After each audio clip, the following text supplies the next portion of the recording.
Hello दोस्तों, welcome to ICM channel. सो हमसे बात करने वाले हैं बजाज फिनसर्व के बारे में।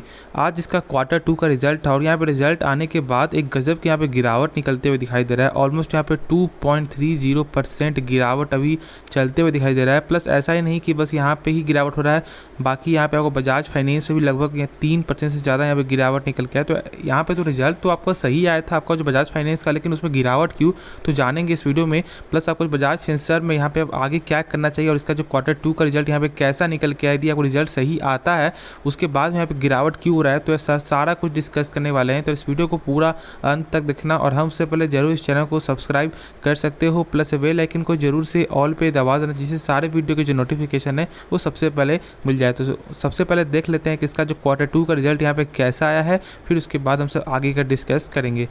तो यहाँ पे जो सारे नंबर आपका जो करोड़ फिगर में होगा, तो देख लेते हैं कि यहाँ पे टोटल इनकम कैसा निकल के आया है। तो थोड़ा सा मैं यहाँ पे जूम कर देता हूँ जिससे आपको यहाँ समझ में आए। हाँ, तो शायद आपको दिखाई दे टोटल इनकम जो यहाँ पे 20,000 करोड़, ठीक है, ऑलमोस्ट यहाँ 20,800 करोड़ जो इस क्वार्टर में निकल के आया है, वही इसके पिछले क्वार्टर में था लगभग 15,800 करोड़। और यहाँ पे ईयर से देखोगे तो लगभग आपको 18,000 करोड़। यानी क्या समझ रहे हो कि यहाँ पे ईयर ऑन ईयर पे तो यहाँ पे जंप निकल के आया है और क्वार्टर में भी जंप निकल के आया है, ठीक है। यानी कि सेल्स के मामले में कंपनी का लगातार सेल्स बढ़ते हुए दिखाई दे रहा है। अब यहाँ पे बात आता है कि टोटल इसका एक्सपेंस कितना, यानी कि जो टोटल खर्च कितना हुआ है, तो देख सकते हो टोटल एक्सपेंसेस यहाँ पे क्या निकल के आ रहा है, लगभग 16,000 का यहाँ पे, यानी कि आपका इस क्वार्टर में यहाँ पे खर्च है, वही इसका पिछले क्वार्टर लगभग 12,000। और यहाँ पे ईयर से चेक करोगे ईयर से तो लगभग 15,000 करोड़। यानी कि क्या समझ रहे हो कि जैसे जैसे सेल्स बढ़ा है वैसे वैसे खर्च भी बढ़ते हुए दिखाई दे रहा है, ठीक है। चलो, इससे कोई फ़र्क नहीं पड़ता, फ़र्क हमें आपको ये जानना है भी कि प्रॉफिट कैसा निकल के आया, प्रॉफिट गिरावट है क्या है, तो सारी चीज़ यहाँ पर देख लेते हैं, ठीक है। तो सबसे पहले देख लेते हैं यार प्रॉफिट फॉर द पीरियड, जो आफ्टर टैक्स कटने के बाद कितना प्रॉफिट हुआ है। तो यहाँ पे देख सकते हो कि 1556 करोड़ का यहाँ पे इस क्वार्टर में प्रॉफिट हुआ है, वही इसके पिछले क्वार्टर में लगभग 1309 करोड़ का। और वही चेक करो यहाँ पे ईयर में तो लगभग 1122 करोड़ का, यानी कि प्रॉफिट में भी यहाँ पे जंप निकल के आया है। तो यहाँ पे आपको तो रिजल्ट एक आपका अच्छा रिजल्ट आया, लेकिन उसके बाद भी गिरावट क्यों हुआ है तो डिस्कस करेंगे। और यहाँ पे अब आगे क्या करना चाहिए, यानी कि यहाँ क्या बाई करने का मौका है, क्या सेल करने का, तो सारा चीज़ डिस्कस करेंगे। लेकिन उससे पहले यहाँ देख लो यहाँ पे EPS कितना, यानी कि अर्निंग पर शेयर। तो यहाँ पे आप देख सकते हो कि अर्निंग पर शेयर भी यहाँ पे लगातार बढ़ते हुए दिखाई दे रहा है, यानी कि सही है।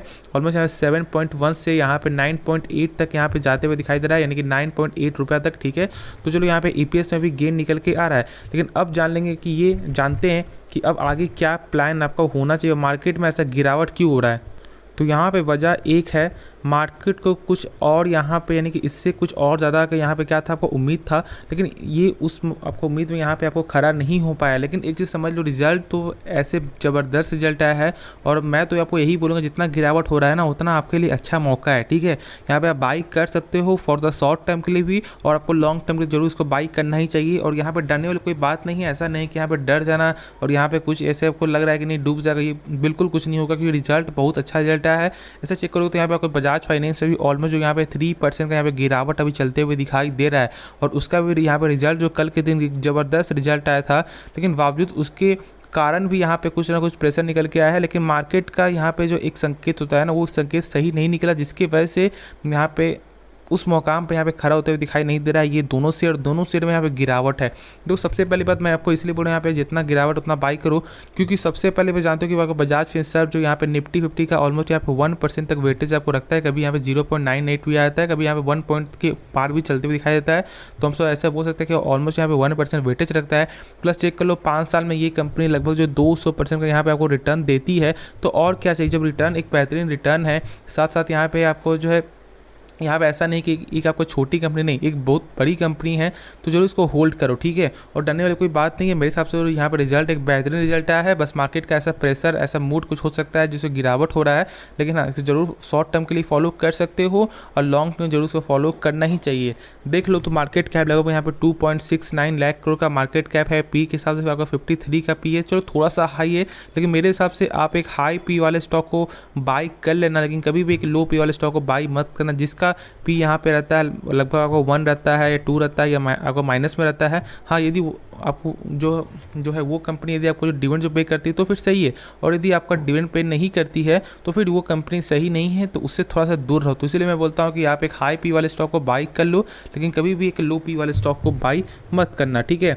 चेक कर लो, यहाँ पे आपको लगभग 19,250 यानी लगभग आपका 1900, ठीक है, 1900 का शेयर अभी आपको जो 1685 में निकल के आया है, तो जो उसको फॉलो कर सकते हो, ठीक है। मैं बार बोल रहा हूँ इसीलिए फॉलो कर सकते हो क्योंकि एक अच्छा शेयर है, और ऐसा नहीं कि बहुत ख़राब कंपनी नहीं, एक बेहतरीन कंपनी है। थोड़ा सा इसका आपको ROC और यहाँ पे जो कैश फ्लो यहाँ पे जो निगेटिव है, बाकी सब कुछ यहाँ पे सही निकल के आता है। देखो यहाँ पे देख सकते हो, यहाँ पे प्रत्येक क्वार्टर ही यहाँ पे सेल्स में लगातार चेक कर लो, यहाँ पे ईयर के हिसाब से तो लगातार ग्रोथ ही निकल के आता है। देख सकते हो 13% हो गया आपका जो यहाँ पे आपको रेवेन्यू के मामले में, नेट इनकम में भी लगभग 57% का ग्रोथ है।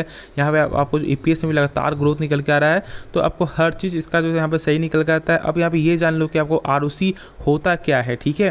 तो सबसे पहले यहाँ पे जो मैंने बताया था ना कि यहाँ पे आपको जो दो कंपनी के साथ जो मिक्सर लगभग तो 3 कंपनी के साथ देख सकते हो किसका आपको बजाज फाइनेंस हो गया, बजाज एलियांज जनरल इंश्योरेंस और बजाज एलियांज लाइफ इंश्योरेंस, ठीक है। जो मैंने कहा था कि जो बजाज फिनसर्व जो यहाँ पे दो सेक्टर में काम करती है, पहला जो है आपका फाइनेंस था और दूसरा यहाँ पे था आपका इंश्योरेंस, और मैंने बताया था इंश्योरेंस में 2 कैटेगरी है, ठीक है, जनरल और लाइफ, और वही यहाँ पे आपको निकल के आपको आता है, ठीक है। यहाँ पे खुद यहाँ पे आप देख सकते हो।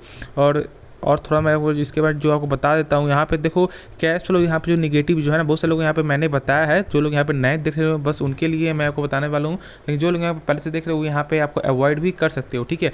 तो यहाँ पे आपको कैश फ्लो क्या होता है कि जैसे जो भी कंपनी जो सामान बेचती है, क्या उसका पैसा यहाँ पर रिटर्न आपको मिल रहा है या नहीं मिल रहा है, तो वही चीज़ यहाँ पे कैश फ्लो के जरिए ही आपको मालूम चलता है। जैसे मान लो कंपनी यदि 100 रुपये का माल बेचती है, ठीक है, और वो 100 रुपया क्या यहाँ पे ग्राहक ने दिया या नहीं दिया, तो ये बात जो है शेयर होल्डर को कैसे मालूम चलेगा कि आपका जो ट्रांजैक्शन जो हो रहा है ना वो यहाँ पे जेन्युइन हो रहा है, यानी जो सामान बिक रहा है उसी का पैसा मिल रहा है, ठीक है।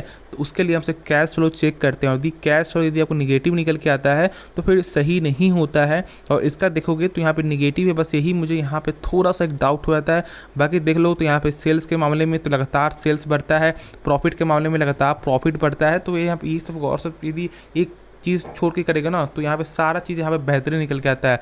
और हाँ, एक थोड़ा सा डाउट क्या है, ROC में ज़्यादा नहीं है, बहुत ही कम मात्रा में, तो इसको हमसे यहाँ पे एक्सेप्ट बोल सकते हैं कि चलो सही है।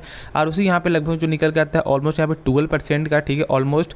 तो लगभग 12% ये होता है क्या, जैसे कि आपका ROC का मतलब क्या होता है, आपका रिटर्न ऑन कैपिटल एम्प्लॉयड, यानी कि यहाँ पे आपका जो कैपिटल है उसका यहाँ पे कितना पैसा बन रहा है। जैसे मान लो यदि आप 100 रुपये लगा रहे हो, तो यहाँ पे 1 साल बाद आपका 100 रुपये कितना रुपये आपको जो बढ़ते हुए दिखाई दे रहा है, तो लगभग यहाँ पे 12% है, यानी कि लगभग 100 रुपये का यहाँ पे 112 बनते हुए दिखाई देता है।